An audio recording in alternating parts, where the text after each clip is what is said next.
All right, welcome back once again. Tokyo Joe Fisk here. I am, and this is The Excellent Addict. Let's get our feet wet, shall we? So, developmental trauma disorder, commonly called toxic stress. This is a disorder closely interconnected with adverse childhood experience, or ACEs for short. It's widely associated with PTSD, CPTSD, BPD, and other personality and emotional disorders. DTD is a term used in the literature to describe childhood maltreatment, such as chronic abuse, neglect, and other harsh adversity and treatment in the home. When a child is exposed to overwhelming stress and their caregiver does not help or reduce this stress, or worse, is the cause of the stress, the child experiences developmental trauma. So when this maltreatment occurs, children are at risk for a host of complex emotional, cognitive, and physical illness that can, and many times does, last throughout their entire lives. So we're going to take a dive into some fascinating research about traumatic stress and its impact on mental health. So researchers have these crazy speculations about how mechanisms behind traumatic stress adaptations actually relate to a whole bunch of psychiatric symptoms and comorbidities. Basically, they found that people who experience repeated abuse and neglect often suffer from a very wide range of issues. Well, it turns out that these ideas line up pretty well with socio-ecological frameworks, the developmental trauma diagnosis, and trans-theoretical models. These models focus on how different factors, like critical and sensitive periods, attachment and social cognition, sleep, stress, inflammation and mood, and personality, can have major effects across different diagnoses. So let's talk about attachment for a moment. When somebody goes through prolonged and cumulative interpersonal trauma, it can totally mess up their ability to form secure attachments with their caregivers. According to attachment theorists, securely attached infants seek closeness with their caregivers to reduce anxiety and create strong relationships. They learn to anticipate and meet each other's needs through interactional synchrony. These interactions shape their beliefs about themselves, their lovability, and what to expect from others in relationships. Now, when there's insecure attachment going on, like anxiousness or avoidance or disorganization, it often links back to interpersonal trauma. Disturbances in attachments have consistently been tied to the development of persistence of symptoms related to developmental trauma. These symptoms might stay buried until later in life when new interpersonal interactions trigger memories of the past traumas. It's a tough pill to swallow, but the combination of childhood trauma and lack of parental support can be incredibly devastating and make things way worse. Moving on to social cognition. This is where things get really interesting. Cognitive science researchers have expanded on attachment concepts and introduced the idea of mentalizing. So this fancy term refers to being able to consider the thoughts and feelings of others separately from our own. It's like having insight into someone else's perspective, or being able to understand their needs and experiences. People who have experienced developmental trauma often struggle with mentalizing and have lower reflective functionings. And that means they have a hard time understanding themselves and others. They might dissociate, become fearful and anxious, and rely on compulsive and ritualistic behaviors. For example, victims of sexual trauma sometimes develop contamination anxiety, where they feel ashamed, disgusted, and terrified of others. They might avoid social situations, obsessively clean themselves, and constantly seek reassurance to avoid any possibility of harm. Now let's talk about executive functions and self-regulation capacities.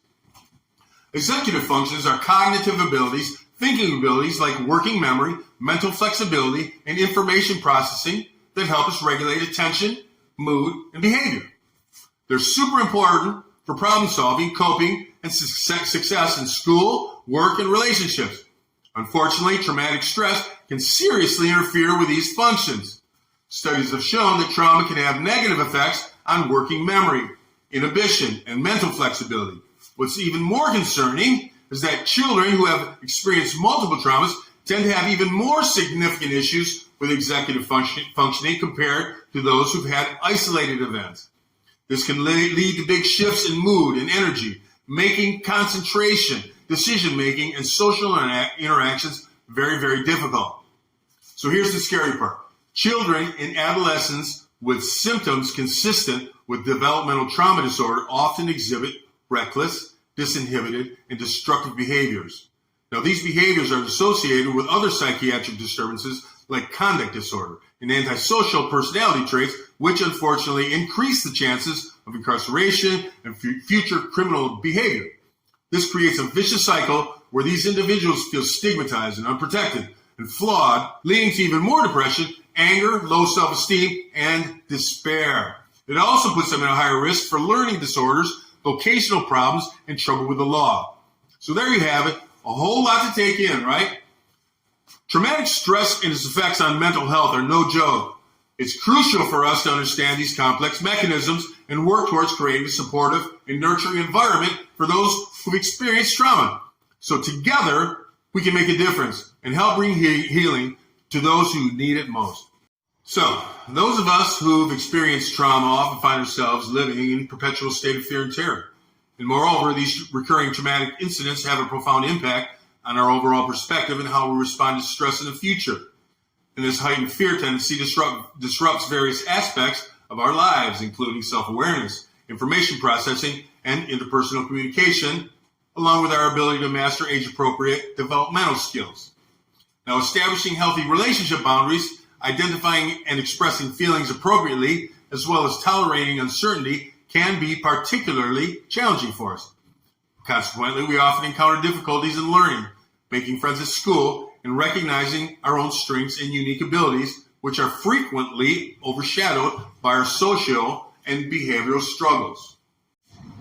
So guys, let's dive into the conclusions and future directions of this topic. We all know that developmental trauma is often connected to PTSD, right? But here's the twist. The DTD diagnosis actually goes beyond PTSD and captures a more chronic and pervasive form of trauma. It's like a whole package deal of complex and interactive cognitive, emotional, and behavioral symptoms that goes beyond just PTSD alone. Now hold on tight because we're going to hit you with some mind-blowing studies. These studies suggest that children, adolescents, and adults with DTD display a wide range of mental health symptoms. We're talking about a whole spectrum of problems in their lives. And here's the kicker. Without accurate assessment, advocacy, and treatment, these individuals may find themselves trapped in a world of mental anguish.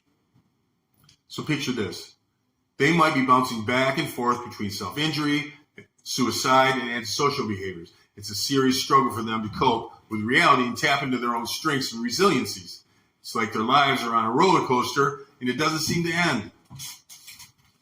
But fear not, my friends, because DTD diagnosis is here to save the day. It offers clinicians the chance to dig deeper and to understand the multitude of symptoms that might otherwise be viewed as separate mental health disorders. It's a game changer, giving up this opportunity to comprehensively account for all these divergent symptoms. So let's spread the word, raise awareness, and ensure that those suffering from DTD, like you and me, get the assessment, advocacy, and treatment that they deserve. Because nobody should have to live in mental anguish, not when there's hope for a brighter future. Together, we can make a difference and enhance these lives of these individuals. Thanks. It's Tokyo Joe, the Excellent Addict.